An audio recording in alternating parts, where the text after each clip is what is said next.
Hello, I'm Patty Beck.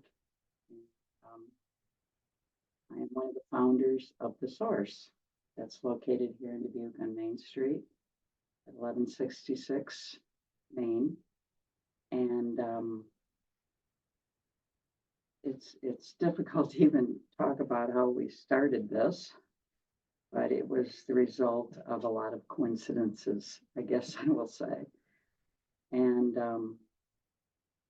for me, coincidence is God's way of remaining anonymous. And my husband and I have been married for 50 years. We started out a construction business, small construction business in 1976. And we built the business, and we had 4 children that are now all on their own now and healthy and happy. I like to report. And it's really the fact that we're such a close family that I personally deem my support from that fact. I am a recovering alcoholic. I will be celebrating, hopefully, 20 years of continuous sobriety and in March. Congratulations. Thank you. And during my journey, I was asked to come to some sibling meetings, I call them. And I'm not here to advertise for the 12-step programs, any particular one, but it's very difficult to keep the identity of the source separate from the 12-step meetings we serve. And so I'm here to talk about the source. And basically, the mission statement is, and Jimmy might be able to. Yeah, we have here the source mission statement is to provide the Dubuque community a source of recovery-based information and a safe environment in which to hold recovery meetings and recreational events open to those seeking a new way of life. Yeah, we are a very grassroots organization. We everybody's volunteered at the source, and they're all in recovery. And we just wanted to provide a place where people could just come in off the street and, as our mission statement says, encounter some people who truly understand what addiction is all about. Mm-hmm. And I'm just so grateful that we still exist, to be honest with you, because addiction is such a difficult disease to explain, very stigmatized, as we all know. And being an addict myself, alcohol to me is a drug. It happens to be legal, but I got to the point where I wanted to be dead. And I had this wonderful husband, 4 beautiful children, lived in a small community about 30 miles from here. But inside, I was broken. And today, I am very grateful to be alive and of service to people that suffer from this horrible, horrible disease. Yeah, you get to help people. You understand it a lot more. And it's a difficult journey on your own. You know, people need help, and they don't always know where to go. Of youth and several other organizations in our town now that are providing those resources. Yeah. And basically, I've heard addiction, the people that suffer from this illness were egomaniacs with chronic low self-esteem. And that seems like a contradiction in terms. But at some point in our lives, generally, we decided to go life completely alone before we were able to go life alone. or be independent to a certain extent. Me personally, I'm so grateful that I had a wonderful counselor who, in the 1990s, helped me with some of my issues, as we all have them. Mm-hmm. But he said, I can't help you with your addiction, Patty. You need every day. And that was provided by the 12-step program. And today, yeah, it's we continue to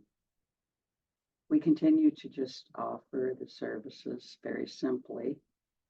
If you wouldn't mind reading what the source, it's an acronym. Yeah. Yeah, the source stands for Service Center, offering understanding, recovery, community, and encouragement. Yes. We just provide a space. Mm-hmm. And we have 2 rooms in our facility. One is a welcoming room, we like to call it.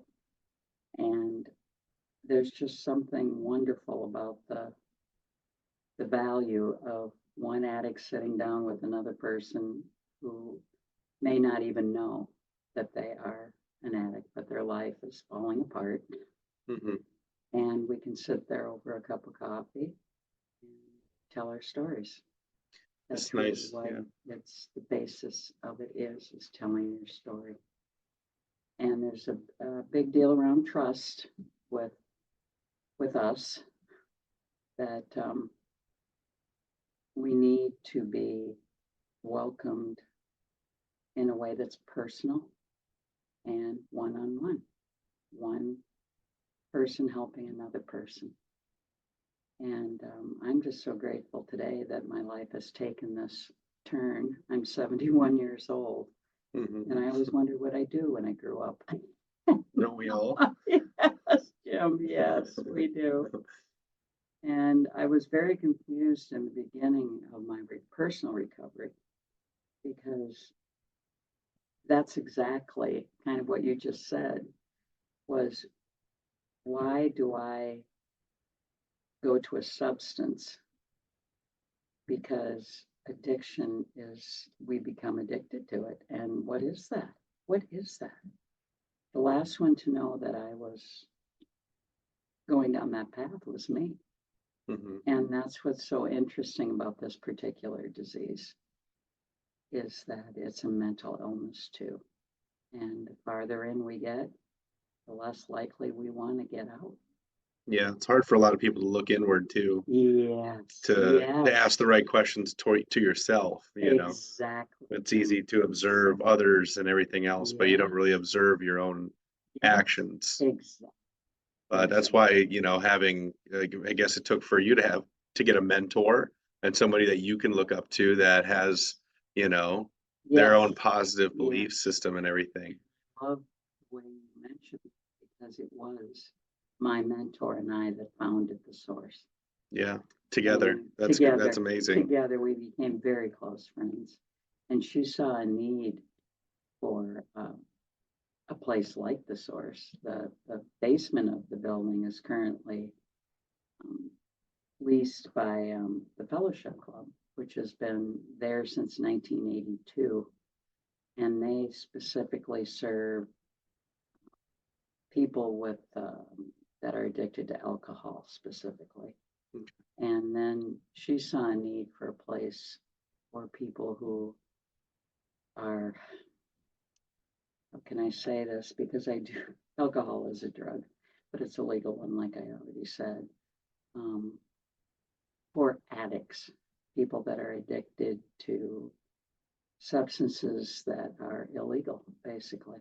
Mm-hmm. And that's been a process in our own community and other communities that we're not bad people, we're sick people that do illegal things and aren't even aware of it at the time. Yeah. And, Well, there's not too many things that are really legal anymore anyways, right? I mean, it's hard to put that much, you know, that much pressure on yourself in life when what do we wrapped up into our everyday lives anyways? That's legal. What, go to work? Yes. People, Yes. that's the legal part of your life half the time. Yeah. Don't speed while you're on your way there. Well, Don't of course, yeah. make sure you're Yeah. a good little boy and girl when you go to work. And Oh, for sure. it's tough. I think For it's really sure. hard on people It to is. maintain that. Sobriety is a tough thing because outside of that, it's Yeah. hard for people to live a life that isn't surrounded by that because Yes. there's not a Yes. lot outside of work Yeah. or anything else. So you have to find something to indulge Yes. yourself in. Yes. And luckily for you, Yeah. you found something that was positive that brought you Yes. joy Yes. outside of alcohol. Yes. And that's hard for Yes. people to find. Yeah. And first I had to get sober in Right. order to Mhm. be, how can I say this? To get well, basically. Mhm. And at one point, I live in a town 30 miles from here, my husband and I do. And at one point, my mentor said, well, since you're blind, Patty, and you can't drive, and you need to be exposed to this other way of life, healthy way of life, every day, as my counselor also suggested that, Mhm. she said, you're going to have to move to Dubuque because we have meetings every day. We have this exposure every day. And so that was very difficult for me at the time because my behaviors during active addiction were not conducive to being an effective mother and a partner to my husband, basically. Mhm. But he said to me, which is an example of unconditional love, basically, he said, you go and do whatever it takes to get well, Patty. And I had that support from our 4 children too.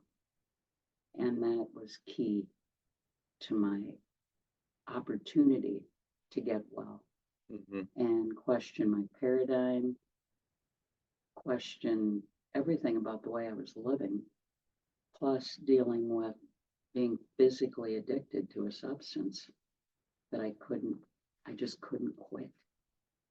And that's where you mention people that don't suffer from the disease of addiction. They can take it or leave it, really. The substances we're talking about. Mhm. And it's not only substances, it can be gambling, it can be sex, it can be work, can be an addiction. Anything overdone that affects your relationships with not only other people, but yourself. And it's just, I just thought it was, well, I'm going to quit drinking and I'll be fine. And Yeah. wow, the drinking and the using was the tip of the iceberg, basically. It's questioning your paradigm. And wow, what a journey. Yeah. It's amazing, I didn't think I'd ever have to question my paradigm when I was 50 years old. I came into recovery at 50. And I'm so grateful. But I didn't start till I was in my mid 30s. I have the genetic pieces there, but also the piece that is, now I'm going to go to a subject I'm not sure.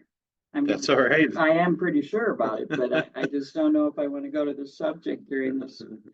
But basically, I also had the opportunity to go to a treatment center that is about education around the disease. And I didn't go for primary treatment there, but they had a renewal center, it was called. And I went there once a year for 14 years and learned so much about my disease.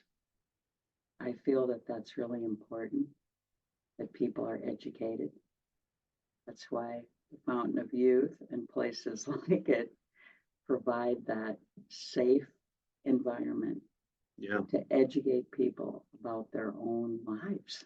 Well, like you're doing right now is Yeah. openly discussing. I Yes. think you were talking about it earlier was having that trust. Yes. So it's kind of Trust. hard for people to, Yes. walk into a room Yes. and tell their story without that trust. Correct. And having Yes. people in a similar situation Yes. in an environment that's accepting to Yes. hearing it, Yes. you got to have that. That's the biggest.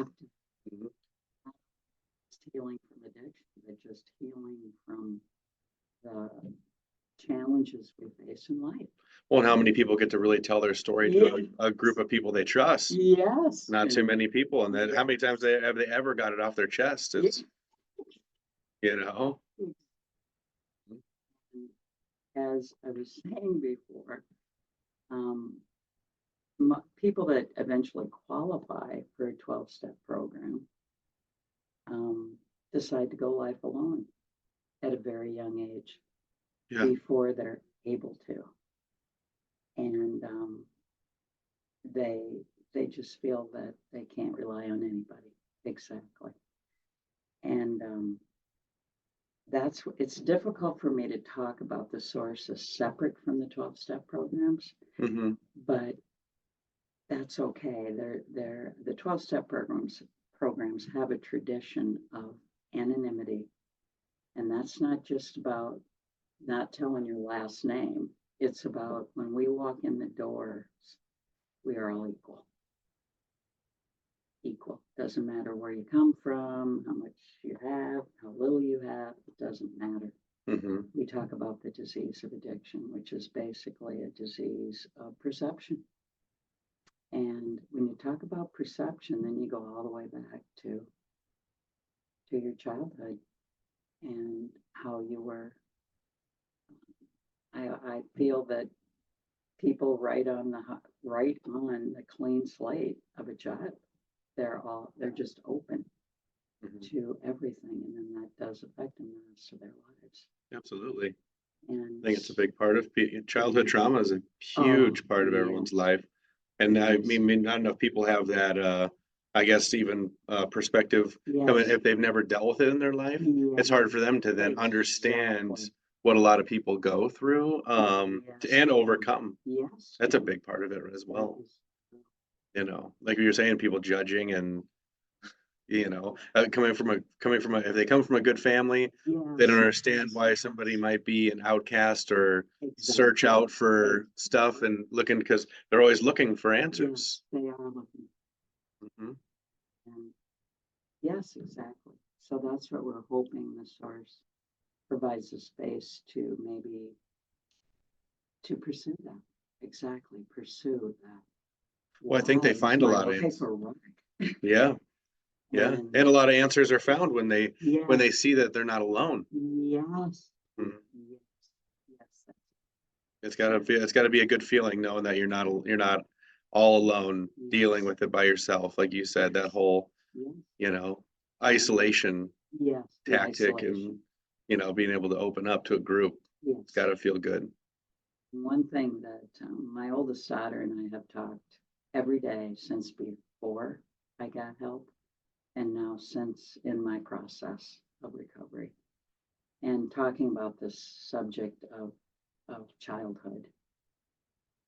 She said, you know, Mom, and she's almost 50 now. She's 49 years old, but she says in her life, she's encountered people that, of course, any parent would say they love their child. It's just part of it. It's like a instinct. But she says, sometimes I question where it really counts, she believes. And I learned this at Hazelland too, that treatment center in Minnesota that I got to attend so many times, that whether a child feels loved is actually more important. And I'm a big advocate. I get kind of judgy around that particular subject because a child needs to feel loved exactly where they are and appropriate for their age. And I'm no expert. I don't have a PhD behind my name, but I'm so grateful that that's becoming more talked about in society, in places, the Fountain of Youth, and how important that is. And many times, well, yeah, they blame the parents or whatever. No, it's not about that either, because I do believe that there's a lot. It's not just there's so many different causes of a person falling into active addiction. It's not just one thing. it's a combination of a lot of things. And that's why, like you said, people need to tell their stories. Yeah, We each have a story that needs to be told. yeah. And they're all unique in their own way. Yes, exactly. Well, it sounds like you have a PhD in life experience regardless of education or anything like that, Yeah. you know, Yeah. and relatability and people Yes. being able to, you know, Yes. come to you. And it's hard talking to somebody who's never had life experience Yeah. versus school experience. Like a lot of people don't like to talk to counselors for that reason Yes. because Yes. they learned how to talk to you out of a book, you know, Yes. and correspond to your Yes. life I trauma. went through 3 of them actually until I Yeah, could listen. It right. seemed to me they wanted to fix me, and that's not how this process of recovery works. Mhm. It's slow, and it's all a matter of building trust. Mhm. Because generally we don't trust anybody. Inside we don't. Yeah. And so yeah, I know it's a big one. it is a big one. And What I'm so grateful to be part of something that's conducive to that happening. does it usually take more than one meeting for people to open up, or do they do they Oh yeah. walk in the door, or are they always kind of shy and quiet in the beginning and then Yeah. kind of listen first and then Yes. Yes. before they start rolling? Able to be able to listen, and we only listen to our own thoughts, as most people do. And then we're taught that we can't believe everything we think. Hmm. And that becomes very difficult to accept in the beginning. And then first we have to get off our drugs of no choice, because the brain, of course, is a very complicated organ. I guess Hmm. I'll call it an organ. And it's difficult, very difficult to not believe everything you think when that's what we do. Remember once I became aware of that fact, that I can't believe everything I think. And I said it to my husband, and he said, "What are you talking about?" And he's had his own process of growing up, and yes, I'm really grateful that I married somebody that is as capable of unconditional love as my husband. Hmm. And we became enemies when I was in active addiction because of my perception: defensive, emotional, negative, immature, angry, and lonely. Hmm. That's what I learned at Hazel and does describe people in active addiction. Yeah. And so it took years for me. It took years, and I'm still learning. I learned that the definition of humility is to remain teachable. And 71 years old, I still have a lot to learn. And I'm so grateful that I'm aware of that, Jim. Well, it's nice to learn new things every day, you Yes, know, it is, Jim. to Yes. keep pushing You forward. feel alive. Yeah, Yeah. why wouldn't you, you know? Yeah. I mean, some people have the drive and Right. others, you know, it's just one of those things. It's nice to keep learning. Yes. And It as you get is. older, Yes, it you want to be is. wise. You want to be, Yes. but you know, to close the door on that would almost An be, addiction. yeah, you don't have that thought process. No, You you don't want to become learn anything. numb. And you're Hmm. scared. You're just so afraid of. And I learned, and I'm still learning, that it's okay to be afraid, but go ahead anyway. Hmm. And so I was at a wedding last weekend, and it was wonderful. It was my niece's wedding. And there were 2 beers sitting on the counter, and my mouth started watering. And that's an interesting part of addiction too, that I'm never going to be cured. I am a pickle, never to become a cucumber again. Hmm. And I can accept that with my group of people that now I call my dearest friends, Yeah. people that are practicing the same thing I'm practicing. And I love this opportunity. Thank you so much, Jimmy. You're very welcome. And Appreciate it. what would someone need to do for Oh, contact information for the source? we have a phone there, Okay. and we have currently, I believe, about 24 key holders now.